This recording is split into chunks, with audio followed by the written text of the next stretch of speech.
Palhetas. Distribuição Sinapse. À esquerda, uma montanha escarpada, um vilarejo e, num nível inferior, à distância, uma pequena cidade. No centro, uma vastidão de água, talvez um estuário ou uma baía. No centro da baía, um promontório verdejante e uma cascata. Ao longe, uma cadeia de altas montanhas. À direita, as copas de várias grandes árvores, faias ou carvalhos. O busto de uma Vênus sorridente, em torno do qual vemos uma roseira e uma flor de cardeal. Amarrados por uma fita rosa, vemos um arco, um carcaz cheio de setas e uma pele de pantera. Uma criança está sentada sobre outro carcaz. Ela está puxando o vestido de uma jovem sentada num banco. O primeiro casal. O homem, agachado, murmura algo no ouvido da mulher sentada. O segundo casal. O homem ajuda sua companheira a se levantar. O terceiro casal. A jovem olha para trás e se deixa levar por seu companheiro. Um cachorrinho os precede.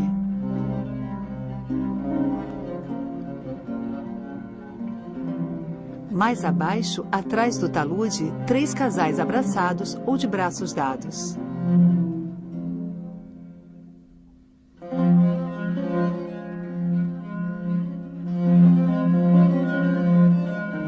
À beira d'água, mais 2 casais parados em um barco. Um homem colocou o pé sobre a murada e estica a mão para sua companheira. A figura de proa dourada é uma espécie de sereia alada e tem uma concha marinha no seu penteado. Em cima dela, outra estátua dourada, um musculoso fauno que está segurando um arco ornado por uma guirlanda de rosas e pâmpanos. O arco sustenta um dossel com uma cortina vermelha. 2 marinheiros nus, de pé, seguram a embarcação contra a margem, fazendo força com as varas. Querubins nus e alados, com arcos e tochas, voam pelo céu.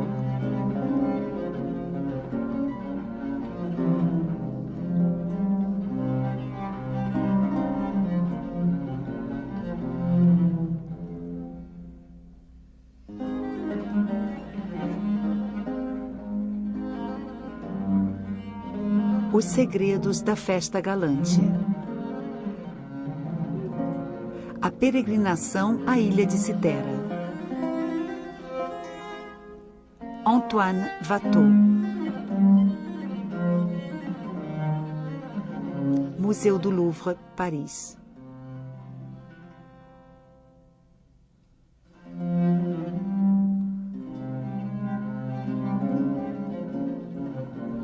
Antoine Watteau, nascido em Valenciennes, fez seu aprendizado em vários ateliês, primeiro na sua cidade natal e mais tarde em Paris.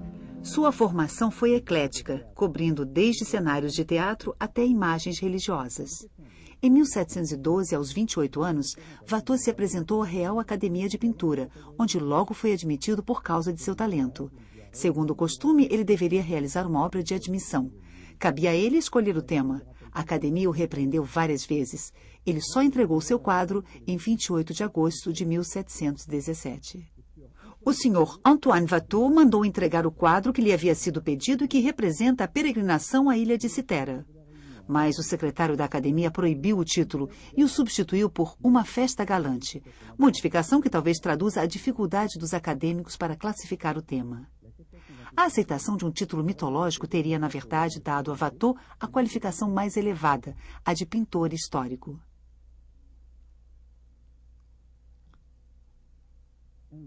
Um ou 2 anos mais tarde, Watteau pintou uma réplica do quadro, sem dúvida para Jean de Julienne, o principal colecionador e protetor do pintor. A gravura, realizada por Tardieu a partir do segundo quadro e intitulado O Embarque para Citera, popularizaria o tema em toda a Europa. Também alimentaria a confusão entre os 2 quadros, que não são distinguidos por muitas pessoas.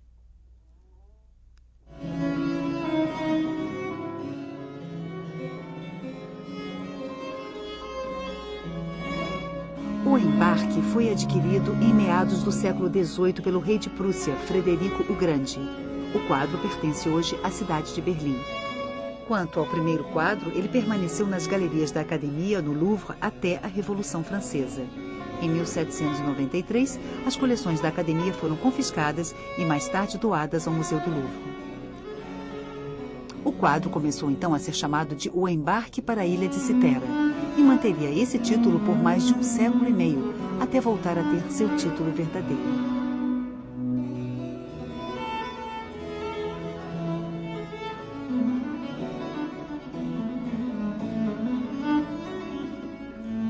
Watteau morreu 4 anos após ter pintado A Peregrinação, aos 37 anos. Durante sua breve carreira, ele foi um célebre desenhista e um decorador muito requisitado.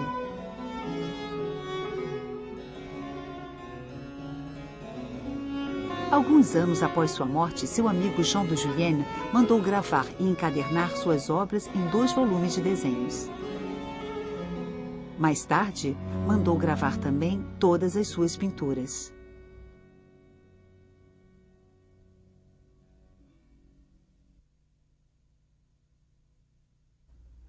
Vários quadros, hoje desaparecidos, são conhecidos graças aos álbuns de Julienne. Watteau enchia cadernos de desenhos com rascunhos e depois escolhia personagens, figurinos ou elementos decorativos para compor seus quadros.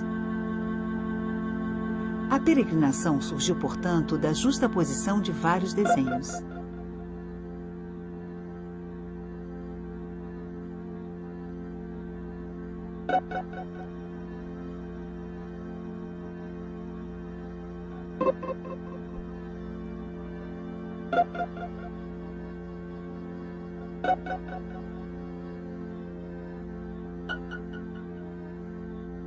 Outros desenhos testemunham a transformação de A Peregrinação em O Embarque.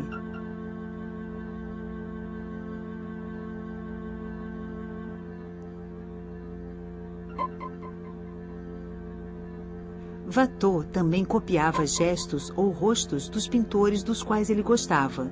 Por isso fez esses rascunhos dos personagens de um quadro de Veronese.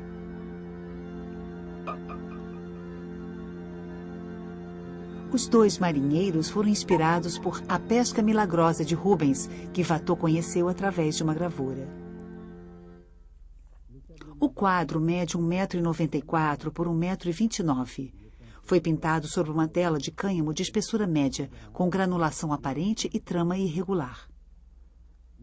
Os fundos vermelhos estavam na moda na época, porém, a tela foi endurecida com um preparado branco. Esse fundo muito aparente reflete a luz sobre toda a superfície do quadro.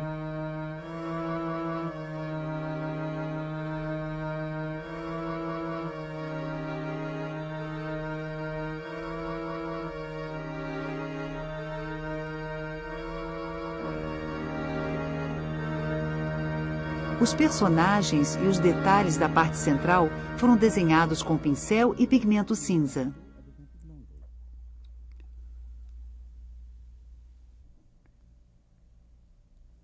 Personagens e roupas, primeiramente executados em pura pasta, eram depois retocados. Trabalhando rápido e sem se preocupar muito com as regras técnicas, o pintor quis modificar certos detalhes. A camada superficial secou mais rápido do que a camada inferior, oleosa demais, provocando a formação de uma série de rachaduras prematuras. Rostos, penteados e roupas são pintados com pequenas e leves pinceladas, muito suaves, mais alusivas do que realistas.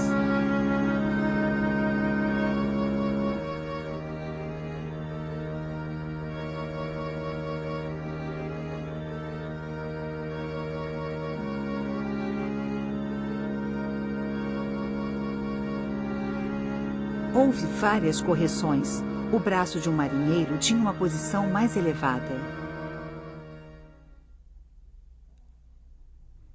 Da mesma forma, um querubim foi primeiro pintado de costas atrás de uma das mulheres. Talvez a estivesse empurrando. Depois, Watteau o cobriu e o pintou de frente um pouco mais longe. Depois, apagou-o novamente. Desta vez, ele flutua no espaço. Essas correções são visíveis hoje porque as camadas que as recobriam tornaram-se com o tempo mais transparentes. Muitas vezes envernizado, o quadro havia adquirido um tom escuro amarelo amarronzado. Os contrastes de cor haviam desaparecido. O céu não mostrava mais nenhuma luminosidade crepuscular. Em 1984, na véspera da grande exposição do tricentenário de nascimento de Watteau, a peregrinação foi restaurada e o quadro voltou a ser mais nítido. A cena representada pelo quadro está totalmente contida dentro da moldura. Nós a vemos como um observador afastado do grupo, localizado numa elevação à beira do rio. Dominamos os personagens e nossa vista se estende até muito longe pela vastidão de água. A posição foi escolhida a fim de tirar o melhor proveito de todos os elementos decorativos.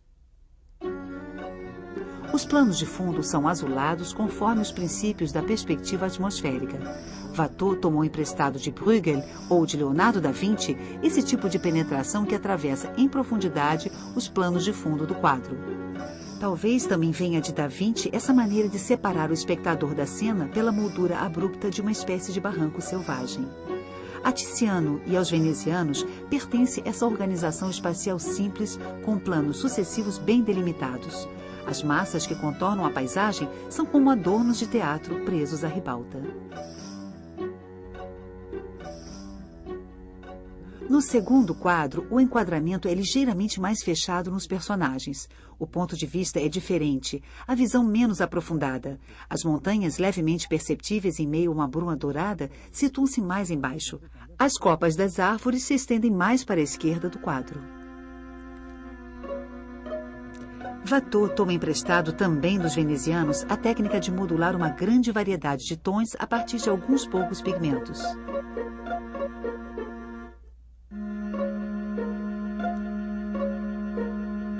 Contrastes, variações.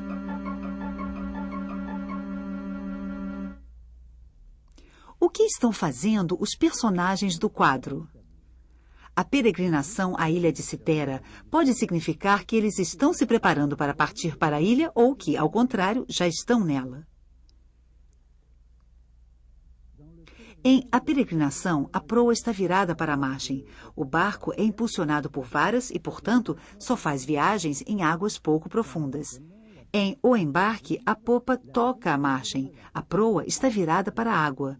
O barco possui um mastro e velas, o que lhe permite atravessar mares.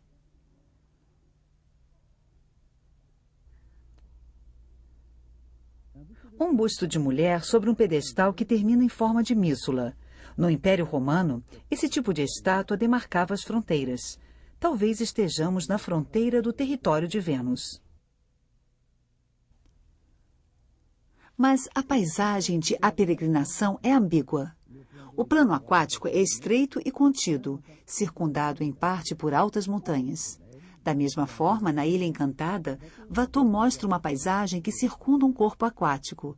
Talvez o pintor tenha se inspirado nas narrativas de viagem ou nos mapas que faziam de Citera uma ilha com um litoral mais recortado e montanhas mais elevadas do que na realidade. A ilha de Citera, na época, tinha o nome de Cérigo e era uma colônia veneziana. A iluminação vem da esquerda. As sombras são longas. Mas por falta de informação não podemos dizer se são as primeiras horas da manhã ou o final da tarde. Da mesma forma, a folhagem das árvores mistura cores primaveris e outonais. Os personagens não participam de uma ação precisa, mas, unidos por um arabesco, formam uma espécie de guirlanda que dá continuidade às guirlandas da estátua e do barco.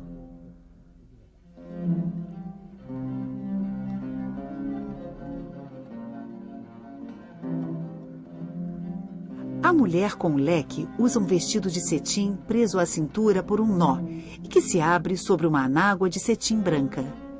Esse tipo de vestido apareceu em Paris em 1705. Várias pregas paralelas partem dos ombros e se abrem em forma de sino sobre uma anágua reforçada por anquinhas.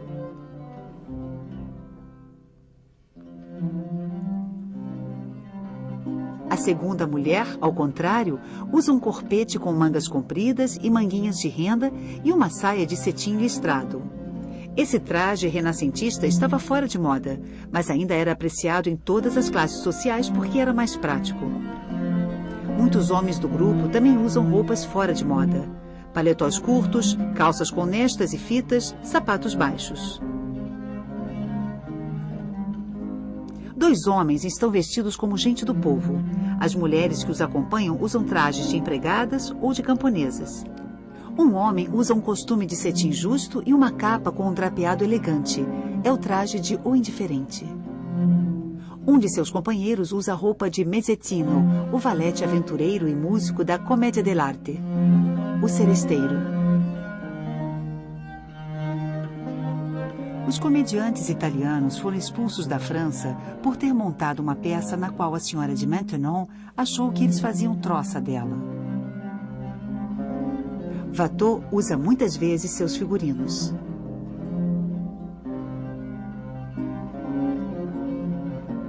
Vestidos nobres e na moda, vestidos fora de moda, trajes populares, figurinos de teatro, é difícil definir o grupo representado. A maioria dos personagens usa uma capa curta que os protege das intempéries, que mais tarde ficaria conhecida como pèlerine, peregrina em francês. Outros acessórios são o bastão de peregrino ou bordão. Várias gravuras de Watteau já mostram alguns desses personagens e acessórios.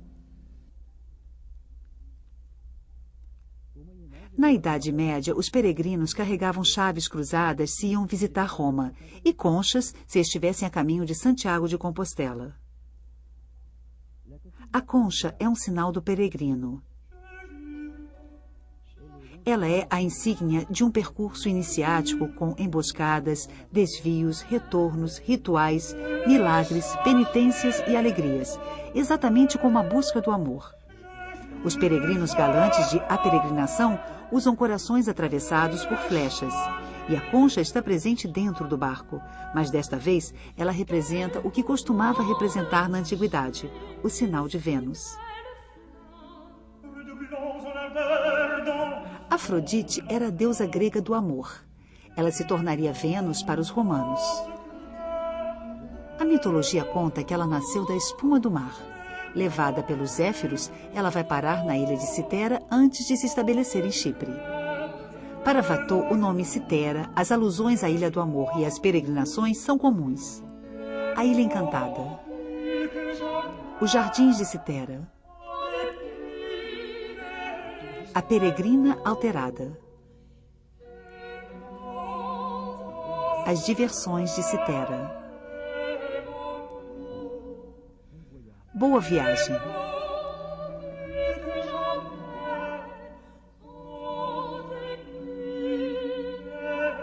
A Ilha de Citera. Grupos de peregrinos estão prontos para embarcar numa espécie de gôndola conduzida por querubins. O traje dos personagens, a localização da árvore, do barco, das montanhas, anunciam a peregrinação. Já foi dito que o quadro representa uma comédia de Dancourt, As Três Primas. No ato final, rapazes e moças do vilarejo vestidos de peregrinos cantam: venham para a ilha de Citera, em peregrinação conosco. As moças de lá não voltam sem amante ou sem marido. Muitos outros espetáculos da época podem ter inspirado Watteau.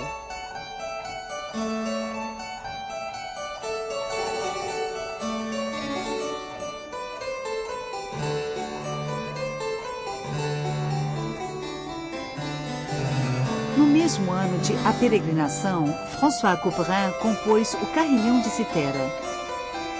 A viagem a Citera também deu origem a vários romances.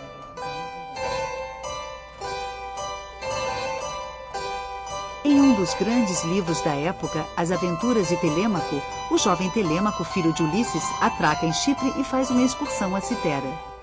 Antes de Watteau, todas essas aventuras haviam sido ilustradas por Bernard Picard, em várias cenas galantes.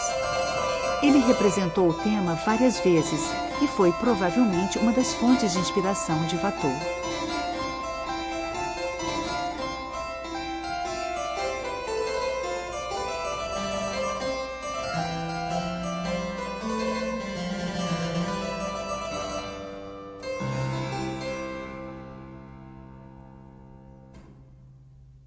Desde a Idade Média, o percurso iniciático dos amantes é muitas vezes representado em jardins ou paisagens simbólicas. Os italianos recriaram a Arcádia a partir de autores antigos e de sua poesia hermética.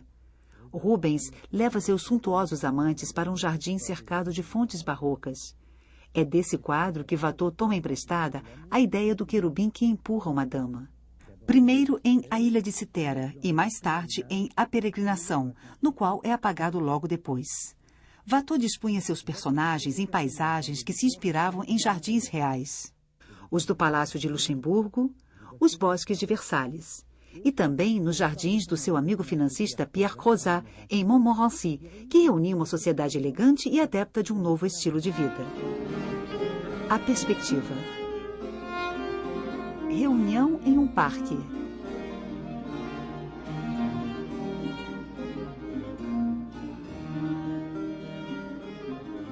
Reunião ao ar livre.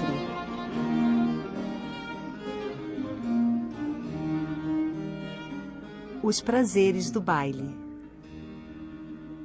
Vários quadros de Watteau não têm a mesma leveza.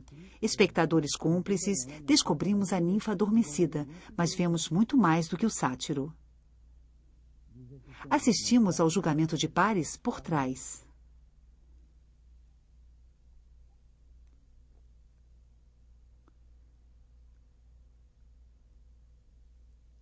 Em A Toilette, nos tornamos testemunha da jovem que se despe. Outros olhares que se cruzam, o da empregada, o do cachorrinho, o do querubim esculpido. Notamos mais uma vez o símbolo de Vênus, a concha. Uma outra toilette. A grande concha simbólica tornou-se o receptáculo das abluções íntimas da dama. E o gênero galante, delicado, alusivo, nunca está longe demais do gênero lascivo. Os jogos de Citera são, antes de mais nada, jogos e brincadeiras de amantes. Logo passarão ao amor físico. Enfim, confunde-se Citera com o Parque Saint-Cloud, lugar famoso pelos encontros pouco castos.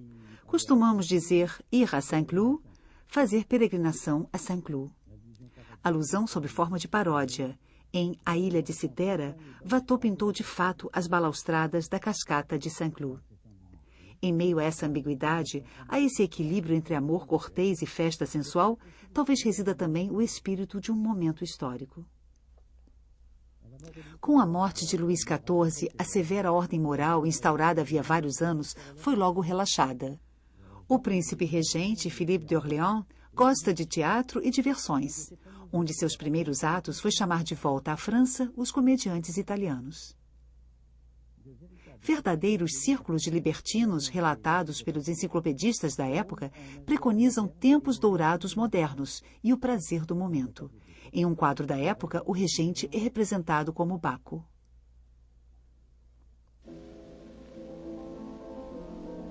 Único quadro de Watteau exposto publicamente na França até 1869, a peregrinação tornou-se, por sua vez, um objeto de peregrinação romântica. Todos veem no quadro a viagem anunciada no título, e também a languidez do crepúsculo, a melancolia da partida, a iminência da morte. Girard de Nerval, durante sua viagem ao Oriente, fez uma peregrinação a Citera, mas encontrou um cenário bem diferente daquele representado pelo pintor. Vê apenas um homem pendurado numa forca. Imagem retomada por Baudelaire em um poema de As Flores do Mal. No início do século XX, outro ponto de vista, mas, sem dúvida, o tema é a partida para Citera.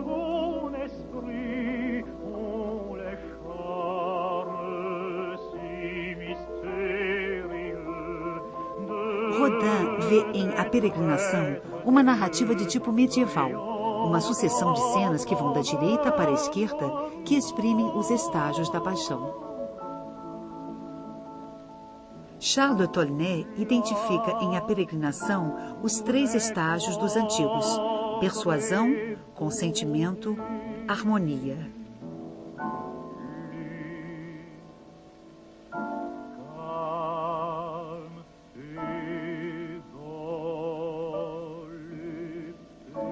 Em 1961, Michael Levy propôs que o quadro fosse analisado a partir de um novo ponto de vista. É o fim do dia. O lugar é dedicado a Vênus. As flores circundam a pedra. As rosas já morreram ou foram colhidas. Um rito foi, portanto, realizado e nós estamos no caminho de volta de Citera. A tristeza explícita do século XIX seria explicada por esse tema implícito. A versão de Berlim confirmaria essa hipótese. Os amantes estão unidos por guirlandas de rosas. Claude Ferraton, ao contrário, pensa que em A Peregrinação estamos partindo para Citera, enquanto em O Embarque estamos na ilha. A admissão de Watteau na academia teria sido um semifracasso quando os membros recusaram seu título. Ele refez então o quadro, torna-o mais conforme às ideias dos acadêmicos, dando mais importância a Vênus e mostrando que a peregrinação foi realizada. O quadro de Paris representaria o amor no futuro, o de Berlim, o amor consumado. Os mistérios de A Peregrinação irritam os curiosos. Alguns acreditam ter encontrado escondidos entre as folhagens pássaros, rostos humanos, ursos, personagens que fazem um sinal. Outros acreditam ter visto a assinatura do pintor em um tufo de grama, ou até o W inicial do seu nome na forma da guirlanda humana. O quadro ainda nos fará sonhar. Ele pertence à categoria de grandes obras míticas que talvez não tenham um significado preciso, e sim possibilidades infinitas de leitura. Poderíamos imaginar que se trata de uma meditação sobre a partida. Todas as partidas em direção a uma alegre festa implicam uma volta melancólica. Há sempre um barco que nos espera, o do amor, o de Caron, que nos faz atravessar o rio Styx. Toda partida comporta a sombra da grande partida. Poderíamos pensar que se trata de um sonho. Em um cenário composto, personagens similares, mas com roupas diferentes, se movem com uma finalidade obscura. Mundo encantado, às vezes tranquilizador, às vezes inquietante. As árvores graciosas, os prados, as flores, as aldeias, a estátua viva de Vênus. Mas também as montanhas inacessíveis, os bosques sombrios e profundos, o barranco que nos separa da cena, e o tronco que, como um dragão, poderia engolir o barco. E esses marinheiros que poderiam nos levar tanto para o inferno quanto para o paraíso.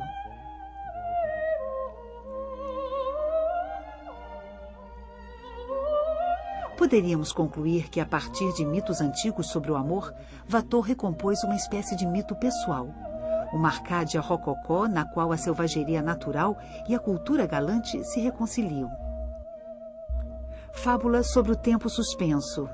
Imagem de um instante no qual todos estão felizes. Imagem de um instante no qual todos são jovens e no qual acreditam que permanecerão assim para sempre.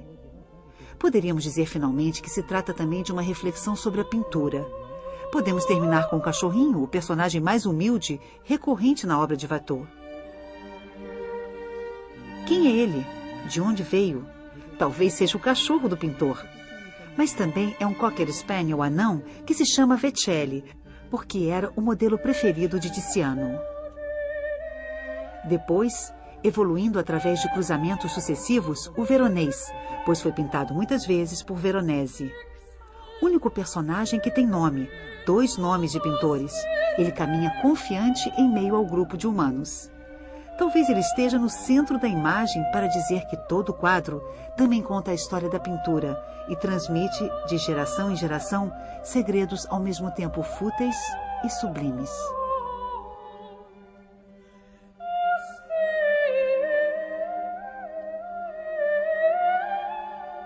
Versão brasileira Audio News.